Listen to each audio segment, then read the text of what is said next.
thank you, the Permanent Secretary, the leader of the media fraternity,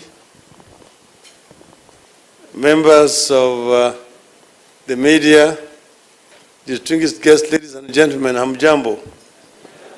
Hamjambo tena. I'm conscious that I'm addressing paparazzi, and therefore I must be very careful. Well, I am very happy and feel honored to have been invited to come this evening and join you at this very prestigious occasion when you do the Journalism Excellence Award of this year. I am honored to join you also to just be acquainted with some of you. I see so many familiar faces that I meet often in the field, but today we can meet and socialize together. The media, as you know, plays a very important role in any society. I don't need to overemphasize that point. But I want to say that media accountability and good governance, which I'm informed is the theme of this year, for this year, makes for an interesting subject at a very interesting time for our country. These two are at war as we speak. There's a quiet transition taking place in our country. Many are yet to come to accept or to come to terms with it. It is one of the interesting things happening in our country that Kenyans are counting on the media to capture and explain accurately and accountably. We are also in the middle of a tug of war on corruption and envisaged constitutional reforms. We have a corruption war in which suspects have tried to control and shape the narrative and even provide some kind of live feed. Their narrative is that the war is a witch hunt. In an atmosphere that is increasingly getting too charged and too emotional too early, you have seen a war being waged on the reputations of journalists and the entire media houses. So despite the general calm, we are actually in the middle of a toxic engagement that can be confused and confusing. I want to begin, therefore, by acknowledging our media for the courage to steer the conversation back to what really matters. You have seen the media do some exemplary reporting, particularly on the emotive subjects of corruption and governance. Where we have been baited to discuss witch hunt or no witch hunt, the media have pushed back and refocused the debate to the issue of whether you have corruption or not in the first place, and whether there's abuse of power and office in this country or not. It is a commendable effort that we have to acknowledge. That did not begin today, though. Over the decades, our media has distinguished itself through bold coverage of issues ranging from corruption to governance to politics and human rights.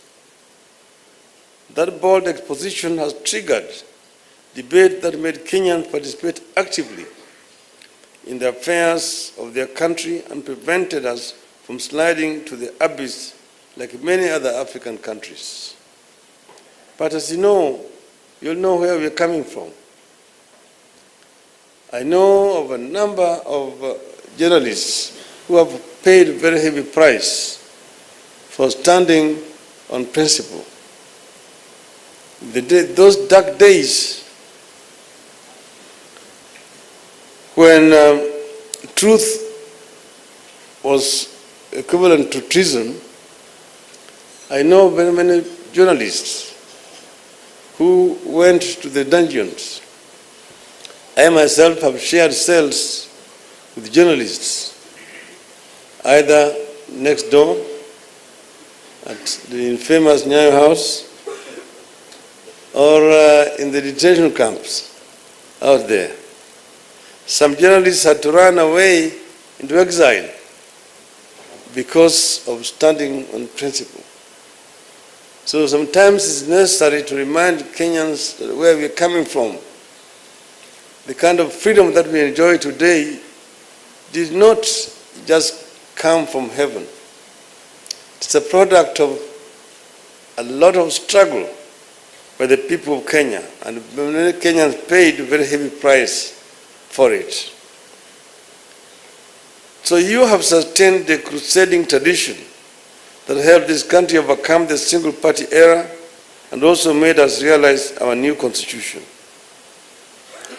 You have been through the Golden Bug, the Sabasaba riots, the Anglo-leasing, the NYS, and now the dam scandal, to mention about a few of the mega corruptions that the media have boldly shaped conversation on. It's a glorious tradition that we must continue, and we must safeguard against those who want to trash and to trample on it. Like everywhere else, the media in Kenya are far from perfect. They make big mistakes. Sometimes mistakes seem deliberate or sponsored, to use a Kenyan word, while others look like normal human error. Whatever the case, any mistake by the media, no matter the cause, often has grave ramifications. I therefore want to encourage you to always realize that as journalists, you are writers of the early drafts of our history. Historians, biographers, and future politicians, and other leaders in all fields. Because I also have my sources where the nation got it. That, as a matter of fact, it is not 85, it was 90.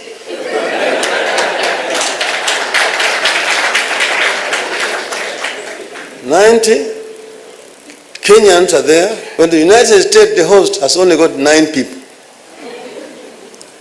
And Nigeria, which has got the second largest, has got 20. Brazil has got 9 people. Japan sent 6. Portugal, 2. And Kenya, 90.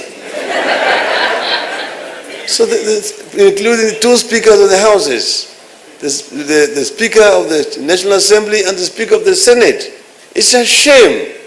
And the nation seemed to have recoiled because they were threatening the parliament. Stand by the truth, say it as it is. The parliament owes this country an explanation, where they have to be sending bloated delegations to conferences which bring no benefit to our country. Many countries now are tired of receiving Kenyan delegations. Even Kenyan embassies abroad will tell you they are tired. If they are not members of the National Assembly and Senate, they are MCAs running around that they are coming to do benchmarking.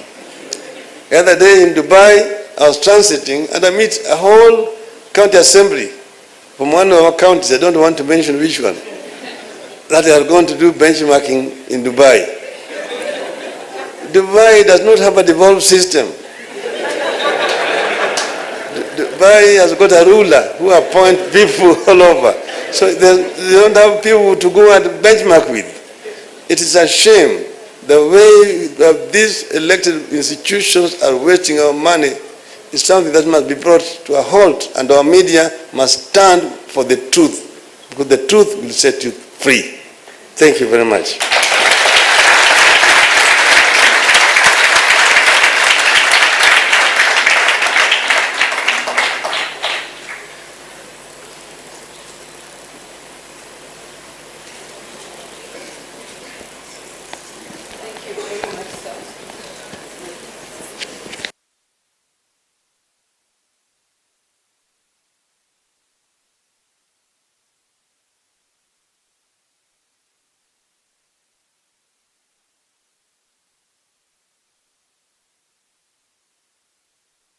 will draw heavily from the early drafts that you write today.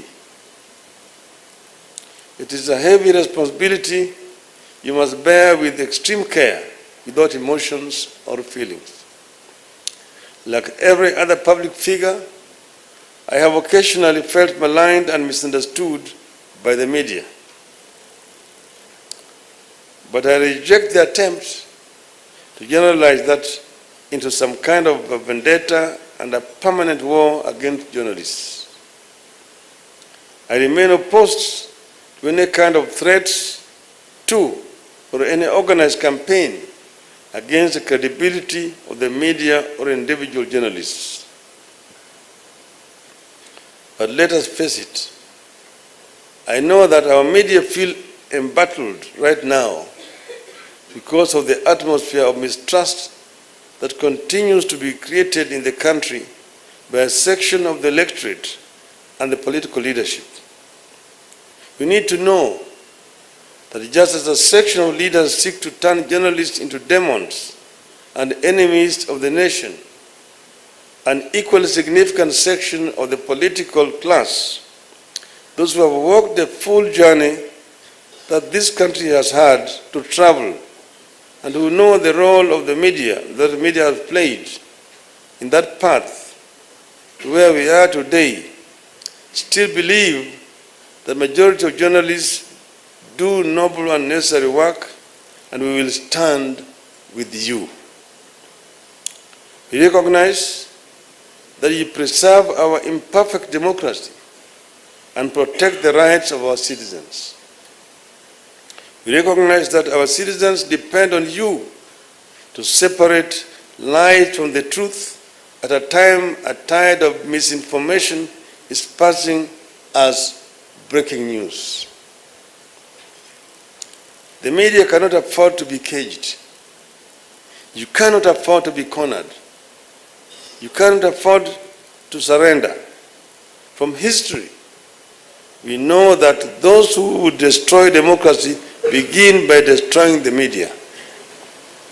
We know from history that insecure leaders with skeletons to hide crave adulation and unquestioning praise by the media. We know that such a war is underway in our country. And in history, you just go back to Hitler's Germany and look at his Minister for Propaganda, Mr. Goebbels, who coined the theory of the great lie, that if a lie is repeated several times, it becomes the truth. And they went on to master the media and created this propaganda machinery that was called the Volksempfänger. There's the Volkswagen, then the Volksempfänger. That was a receiver that was planted in each and every household, and each time blaring the Nazi propaganda, and therefore indoctrinating the people to believe that what Hitler was saying was the truth. The consequences is well known to everybody. As a country, we must stand against organized movement to discredit mainstream journalism. We lose every time we allow politicians to brand everything that appears in mainstream media as fake news or opposition politics when it does not favor them. Such threats create not only a threatening atmosphere for the media, but also confusion in the country. Discrediting the media makes it difficult for citizens to be alert and informed. It makes it difficult for citizens to tell what really is going on and to pay attention to the debates taking place. It also makes it harder for the media to get the public to pay attention to the important information that it has, be it on corruption, governance, or even terrorism. It may be a strategy in our unending politicking to make it difficult for the people to tell the truth from the lies, but it needs to be stopped. In this kind of environment, the media will have to work harder and build trust. We will need to do more and ensure they show us the documents and sources they are using for the stories when need be. They have to take extra care and ensure that they get the story right before running it. For journalists to live up to this calling, they need personal inner conviction. That is not enough. They need support of their employers. I believe that as part of the effort to cushion our media and help them cushion our democracy, media houses must invest in their journalists. Journalists need freedom, they need safety, they need good pay, they need a clear career progression path, they need job security, and they need a sound working environment. To get credible stories that get to the bottom of the issues that matter to our country and that shape our government policy, journalists need to be given time, freedom, and resources. We will not get to the bottom of the corruption and governance challenges plaguing this country when media owners align themselves with the suspects and tell journalists to drop that story when the reporters are denied the money and the related resources to follow corruption stories to logical conclusion.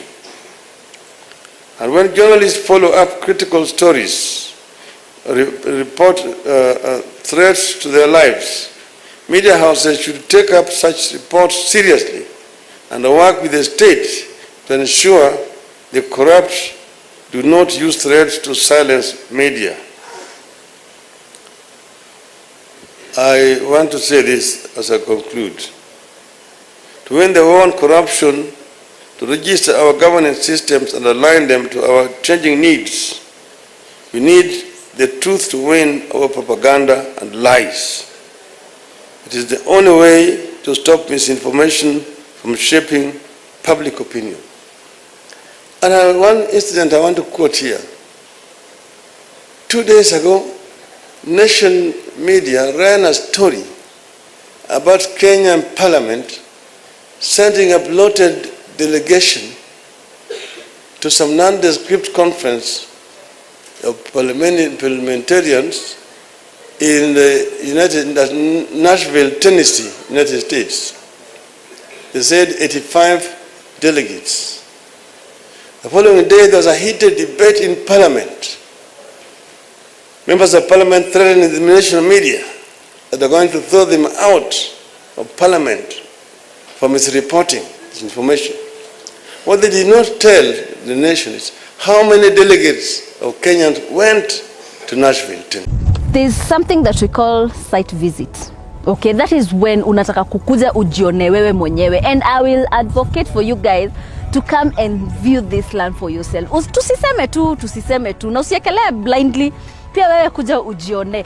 Every Saturday kuna kuwaga na site visit. Sawa, pale Kencom mnachukuliwa, and for more information just call this number down here, Fervent. They're going to help you with all the details that you want. I can tell you for sure, this place is legit. I can tell you for 100% sure. This place, Fervent, hawezi kutupa. Pesa yako haiwezi potea. It cannot. Haiwezi.